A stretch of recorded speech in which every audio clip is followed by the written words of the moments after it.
AFTV DT, yet another defeat from Arsenal. Only 1 point now from a last possible 9. That's what it reads as. And again, you know, not a great performance by Arsenal because we conceded a goal early. We had enough time to get back in the game, but just not, you know, give it up to Villa. They've defended very well, but we just didn't offer enough. Just that one moment in the first minute, and then you're trying to, you know, get yourself back in the game. No cutting edge.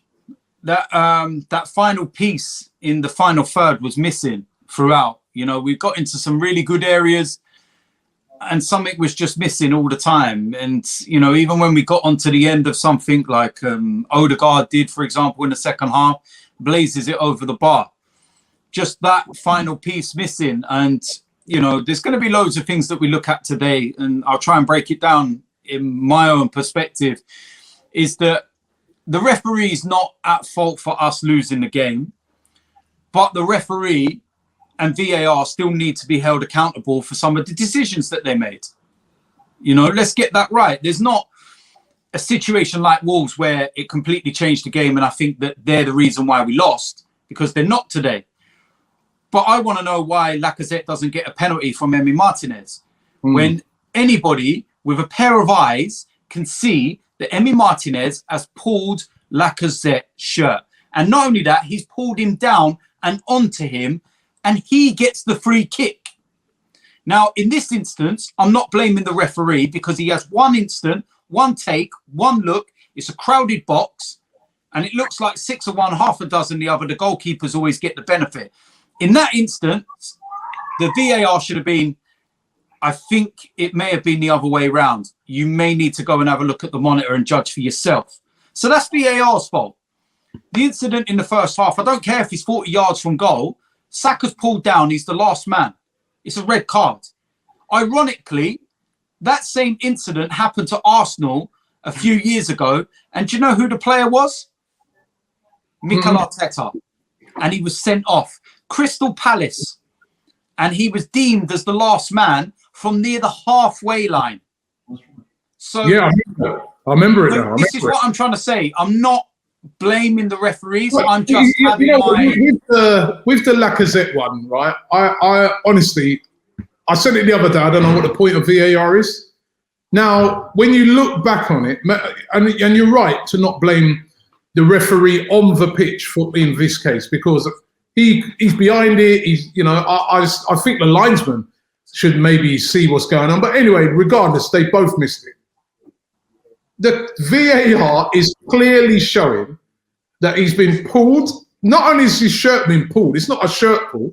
He's been pulled down. Martinez has got his hand on him, pulling him down from start to finish until he hits the ground. Yeah. It's the most obvious penalty. Now, I heard what Peter Walton said as well on BT, and I'm like, what are you talking about?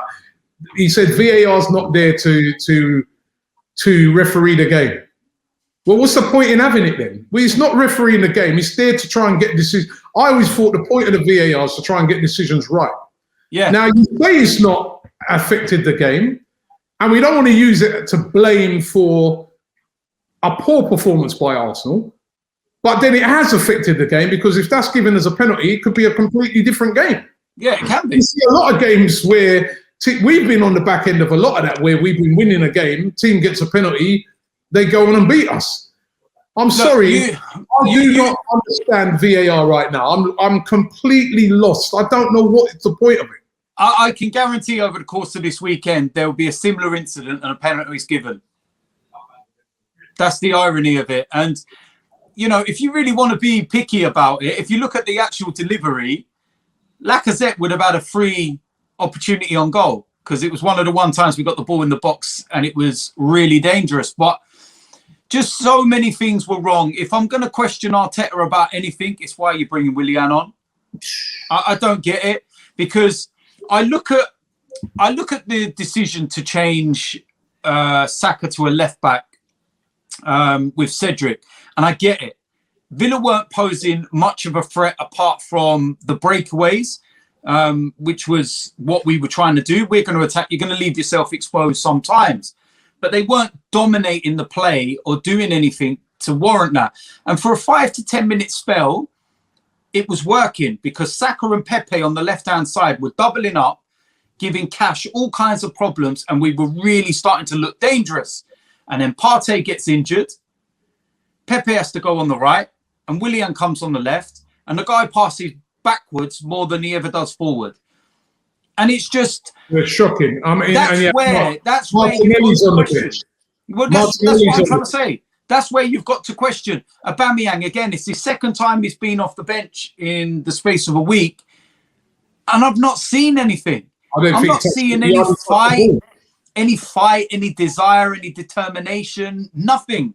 It's all well and good seeing pictures of everyone smiling in training, but it's not working, is it? So, you know, the one thing that you question Mikel over is the Willian one.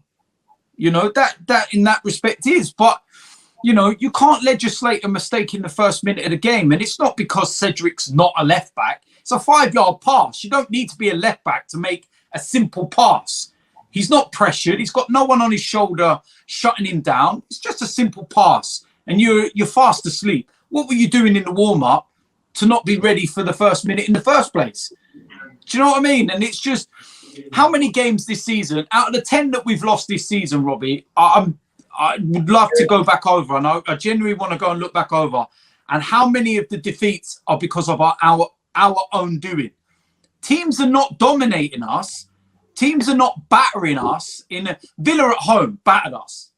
Yeah, that's one you can hold your hands up and say, boy, we got absolutely battered. But other defeats seem to be because of our own mistakes and our own, you know, doing. And how long can you continue with that? There's still too many players within this team that simply ain't good enough. What's Hector Bellerin doing? What does he offer to the team? Please explain to me what he offers to the team. He gets into the final third and he don't offer nothing. Crosses are poor. You know, the through balls are poor. He don't even look like he knows he's in control of a ball when he's running. It's poor. So many poor performances from certain individuals in the game. And it's just a combination of everything when you piece it together. And it's just not good enough. It's not good enough. I don't think that we deserve to lose the game because we had enough of the ball and we created enough moments that we should have done better from. But we still never tested Emi Martinez enough. Nothing to do. Is that the season over? Well, we got the Europa League, but that's it. In the league? Yeah, look, the league was always an outside opportunity. And I suppose with how crazy the season's been, you've always got that kind of thought that maybe we could, you know, get ourselves in and amongst the European places, so to speak. But yeah, the season's done for the Premier League in that respect because we're not going to claw back, you know, the deficits, and we play more games than everybody. Everyone's got games in hand, but I'm looking at it and I'm thinking, look, unless we win the Europa League and get in the Champions League, I don't want to be in Europe. Honestly, Robbie, I don't want to be in Europe. I don't want to play on a Thursday night anymore and have to play Sundays.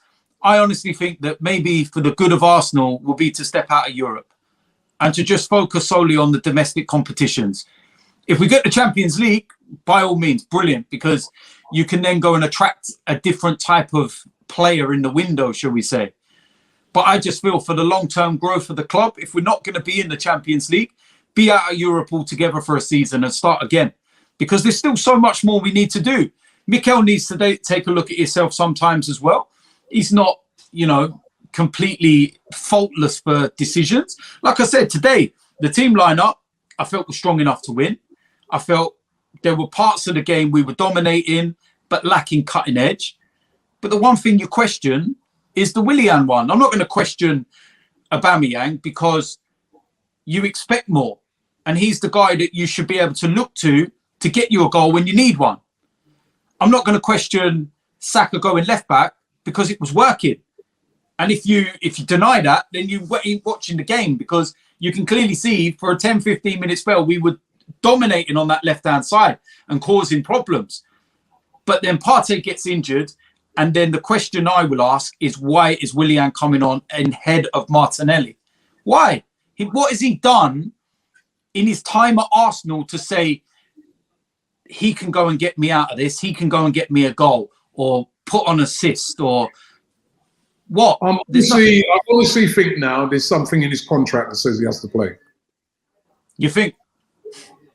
It's the only reason I can think behind him playing. That's the only conclusion I can.